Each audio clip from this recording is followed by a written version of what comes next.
বিশ্ব ঐতিহ্যের অগণিত নিদর্শন ও স্থাপনা ছড়িয়ে রয়েছে সমগ্র মিশর জুড়ে। তেমনি এক নিদর্শন মিশরের দক্ষিণ প্রান্তে নীল নদীর তীরে অবস্থিত পাথরের তৈরি পুরাতাত্ত্বিক স্থাপনা আবু সিম্বল।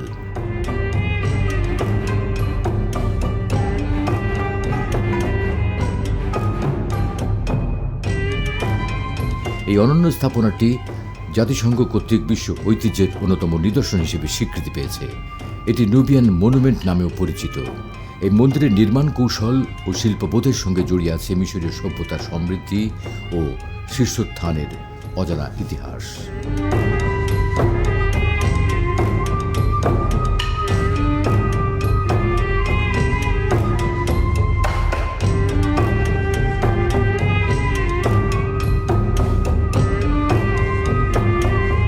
মিশরের আসওয়ান শহরের দক্ষিণ পশ্চিমে নাসের লেকের তীরে আবু সিম্বেল নামক এক গ্রামে অবস্থান। মিশরের আর 5টা মরুগ্রামের মতোই প্রকৃতি এখানে রুক্ষ।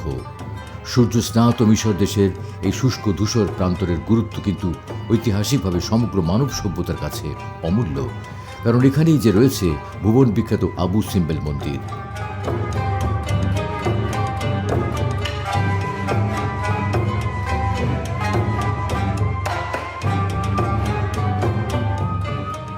মন্দির দুটি শুরুতে তৈরি করা হয়েছিল পাহাড়ের গা খোদাই করে।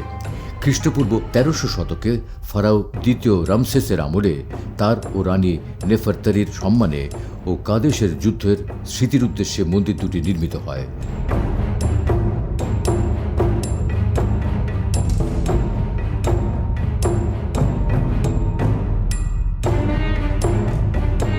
বিংশ শতকে 1960-এর দশকে মন্দির দুটিকে সম্পূর্ণভাবে স্থানান্তর করা হয়, কেননা ওই সময় নীল নদের উপরে আসওয়ান বাঁধ তৈরিতে সৃষ্ট লেক নাসের মন্দির দুটির পূর্বের এলাকাকে গ্রাস করে নেওয়া শুরু করে।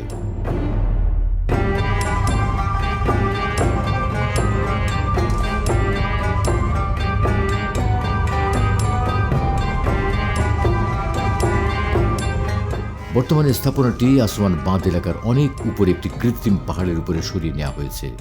আবু সিম্বেল মিশরের অন্যতম জনপ্রিয় পর্যটন এলাকা।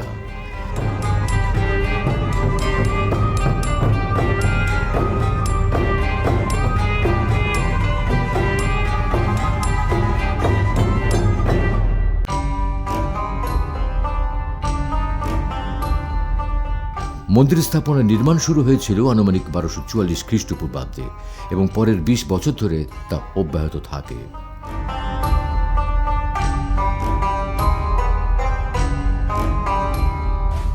দ্বিতীয় রামসেসের আমলে নুবিয়াতে যে 6টি পাথরের মন্দির তৈরি করা হয়, এটি ছিল তার অন্যতম। এই মন্দির স্থাপনাটির অন্য নাম ছিল আমুনের প্রিয় রামসেসের মন্দির।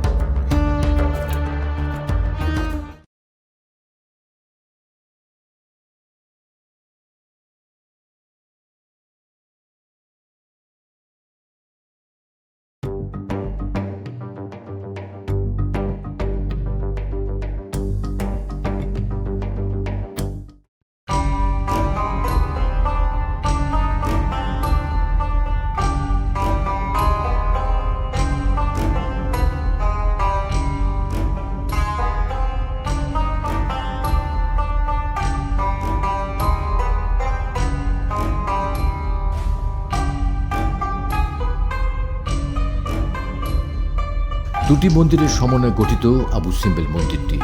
বড় মন্দির, যেটা রামসেসের নিজের নামে, মস্ত পাথরের বেদিতে পরপর 4টি মূর্তি রয়েছে।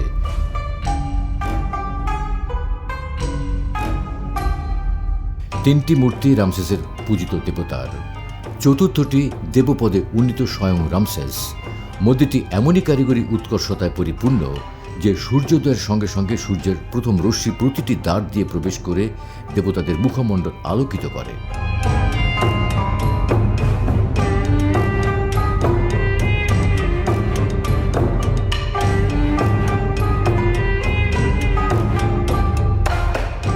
সেই সময়ের অন্য ফারাওদের মতোই রামসেসও নিজেকে ঈশ্বরের চেয়ে কম মনে করতেন না।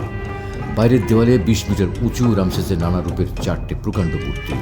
এই 4টি মূর্তির পায়ের কাছে আছে আরও মূর্তি, সম্ভবত তার রামসেসের সন্তান ও তাদের মায়ের।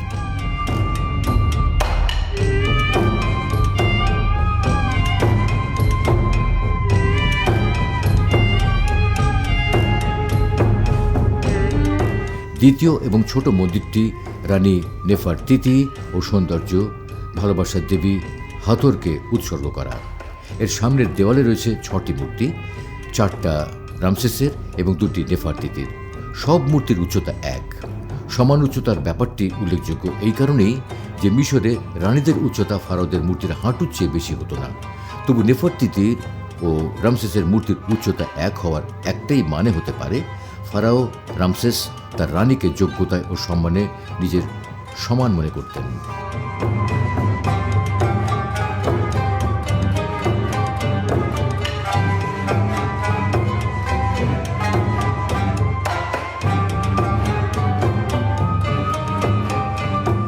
সময়ের সাথে সাথে মন্দিরটি পরিত্যক্ত হয়ে পড়ে। ধীরে ধীরে এটি বালুর তলায় চাপা পড়ে যায়। 6ষ্ঠ খ্রিস্টপূর্বাব্দ নাগাদ মূল মন্দিরটির মূর্তিগুলির হাঁটু পর্যন্ত বালুর তলায় চলে যায়। মন্দিরটির কথা আস্তে আস্তে সবাই ভুলে যায়।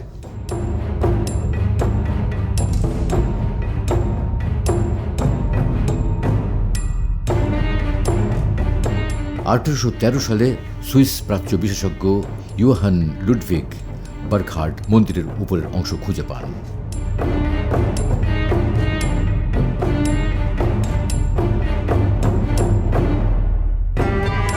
এই আবিষ্কারের কথা তিনি ইতালীয় পরিব্রাজক জিওভান্নি বাতিস্তা বেলজোনিকে জানান। বেলজোনি মন্দির এলাকায় যান, কিন্তু মন্দিরে ঢোকার পথটি খুঁজে পাননি।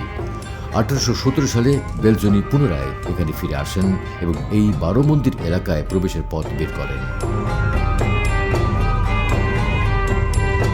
তিনি মন্দির এলাকার মূল্যবান সব সম্পদ লুটে নেন। তবে এরই পথ ধরে এই সুবিশাল পুরাকীর্তির অস্তিত্ব পুনরায় পৃথিবীর সামনে প্রকাশ পেয়ে যায়।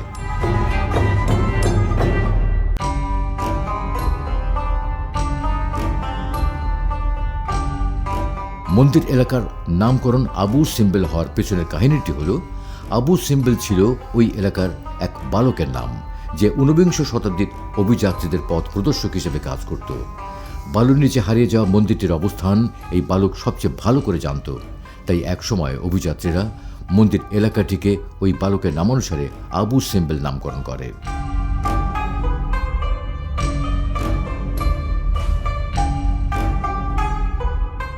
বর্তমানে প্রতিদিন হাজার হাজার পর্যটক এই মন্দিরগুলো দেখতে আসে। দিনে 2 বার নিকটতম শহর আসওয়ান থেকে বাস ও গাড়িতে করে পর্যটকেরা আসে। এছাড়া বিমানপথেও অনেক পর্যটক এখানে এসে থাকে।